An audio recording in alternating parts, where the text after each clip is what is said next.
Hello and welcome to this video on what yeast is doing in bread. It is generally accepted that yeast makes bread rise. While true, it is not the only thing that it is contributing or doing in bread, or for that matter, any similar product such as English crumpets, rolls, dumplings and more. Let's start with the best known role of yeast in bread.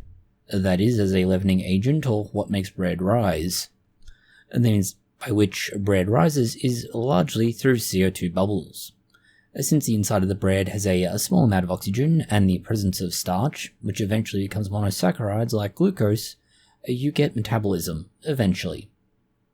The metabolism, since inside of the bread loaf eventually becomes anaerobic, it will produce CO2. CO2 is produced anyway, even if it's aerobic respiration, but for the purposes of this video, let's focus on the anaerobic element to start with. The CO2 that is made is what will create small air pockets. Those air pockets grow as more and more CO2 is added to them by the yeast metabolizing the glucose within the bread flour. Later, you will cook the bread. Unsurprisingly, raw bread's generally not appreciated. The heat that is used to bake the bread will also add to the scenario with these air bubbles. The CO2 in the bubbles will expand when it is heated. It is, after all, a gas. The expanding CO2 will make the loaf bigger. Once cooked, the loaf cools. While the loaf cools, the CO2, since it's gas, will shrink, but the bread is baked and therefore will retain its shape, including those pockets or air bubbles. Because the bread loaf has been cooked, this will leave behind holes in the bread that make it light, fluffy, and springy. The next product will go hand in hand with the production of CO2. It's the production of ethyl alcohol, or as it would be better recognized, ethanol. When the yeast breaks the glucose down to release energy, it will make 2 molecules of carbon dioxide, or CO2, and 2 molecules of ethanol. This is from every molecule of glucose. This ratio is constant. Importantly, it's made on the inside of the loaf, where there is a limited amount of oxygen that gets used up relatively quickly. Because you're making ethanol, it is going to contribute to the flavor of the bread, just not in an obvious way. It's the presence of trace amounts of ethanol, which means the flavor of the bread is more readily available for your taste buds. It makes the bread arguably more flavorful and delicious. That's because ethanol is acting as an ideal carrier of the flavor molecules, allowing them to get to your taste buds. What is important is that the ethanol does not remain in the bread in very high concentrations. If it did, most bread would be like drinking beer, except you'd be eating it, which is one reason why, historically, a beer has been described as liquid bread. It's in trace amounts, and this is why bread is bread, not beer. Because you bake bread at more than 100 degrees Celsius, there's no ethanol left over. Ethanol evaporates at 88 degrees Celsius.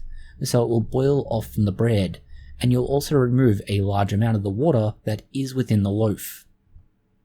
This process will also add to the bubbles and air pockets in the bread, simply because the ethanol also expands during the baking process. You take it from being a liquid into a gas, and that gas undergoes the same expansion as CO2, therefore it contributes to the air pockets. Yeast is also going to add a range of flavor molecules. The major ones we're going to talk about are organic acids, for example ethanol, but you also find that there are some proteins, enzyme products and more that are all made. In terms of the organic acids, other than ethanol, we do have a few others that come into play. Less specifically about the acids themselves and more on the effect they have. As strange as it is, things like ethanol for instance can weaken gluten, and this will make the bread more porous, as mentioned, contributing to that open crumb, that texture that breaks apart and tears more easily, absorbs molten butter, or holds on to your various spread, and so on. We also have the effects that the yeast itself has on not just things like gluten, but other aspects as well. Things like the various saccharides within the flour that are used. But for example, we have gluten, and gluten is good if you don't have celiacs. What it does is it helps to hold the loaf together. To give a really simple but crude analogy, if you were to compare gluten to something like rebar in concrete, even though the rest of the loaf begins to tear apart, the gluten holds it together, as the rebar does in concrete when it splits. Because of this, gluten is helpful as it will help to hold the shape, it gives it some stretch. It means those gas pockets become bigger without the loaf breaking, meaning you get a more open texture. It contributes somewhat to the freshness of the loaf, and flavor, notably that gluten, since it's a protein, does contribute to that.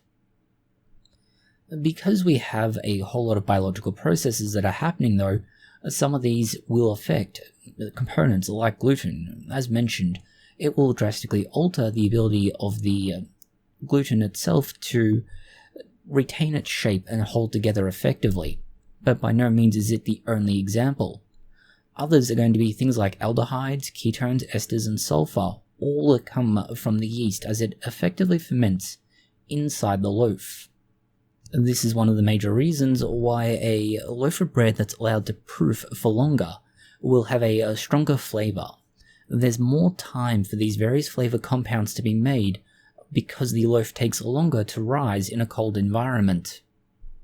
The cold environment also, to an extent, favors the production of things like aldehydes, ketones, esters, and sulfur over things like CO2 and ethanol.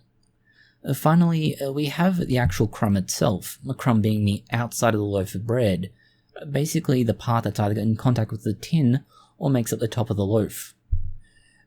As a general rule, things like alcohol and similar will add acidity to the bread itself, and that's simply down to the fact that the acids act as a way of interrupting various aspects of the content within the bread flour. For example, proteins like gluten don't necessarily respond well to exposure to acids. This forces the structure to remain more open and split in more irregular ways. It gives you more sort of randomly sized, shaped, and positioned bubbles, which can be nice if you want that variability and particularly if you want that flavor.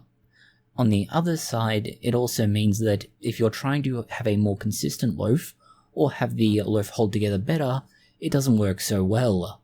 It's one of the indicators of either an under or over fermented or under or over proofed loaf of bread. It doesn't hold its structure very well, or it lacks some of that slight sharpness. Not the same sort of sharpness you get from a sourdough, as there's a slightly different scenario happening there, but nonetheless, it should be just slightly more flavorful than your typical bread loaf. This is why yeast is important in bread making, and it's for far more than just leavening bread. It does so much more in so many more ways that are likely to go underappreciated and certainly undernoticed, simply given the nature of what it is, and none of the things we mentioned are necessarily going to jump out at you when you're making bread. You may not even think of the difference between one type of bread and another, and how that could affect the various aspects of it, particularly when it comes to things like flavor.